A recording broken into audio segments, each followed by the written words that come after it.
State Bank of India Bhatiyad શાખામાંથી ભારત સરકાર શ્રી પ્રધાનમંત્રી જીવન જ્યોતિ વીમા યોજનામાં કોકિલાબેન દિનેશભાઈ પરમાર રહેવાસી મૂળ ભવાનીપુરા તાલુકો પેટલાદ, રાજેશભાઈ રમેશભાઈ પરમાર રહેવાસી સિહોલ તાલુકો પેટલાદ, તેઓને મરણ બાદ તેમના પરિવારજનોને કુદરતી મૃત્યુના કારણે તેમના પરિવારજનને કોકિલાબેનના પરિવારને રૂપિયા 2 લાખ અને રાજેશભાઈના પરિવારને રૂપિયા 2 લાખની સહાય SBI લાઈફ ઇન્સ્યોરન્સ દ્વારા આપવામાં આવી।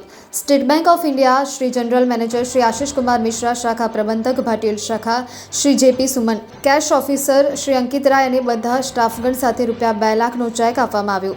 તેની સહાય કરતા ગામ તેમજ ગ્રાહક ગ્રામજનો થકી આભાર વ્યક્ત કર્યો હતો। આ વીમાનું વાર્ષિક પ્રીમિયમ રૂપિયા 436 છે। આ વીમો 18 થી 50 વર્ષની વ્યક્તિ લઈ શકે છે।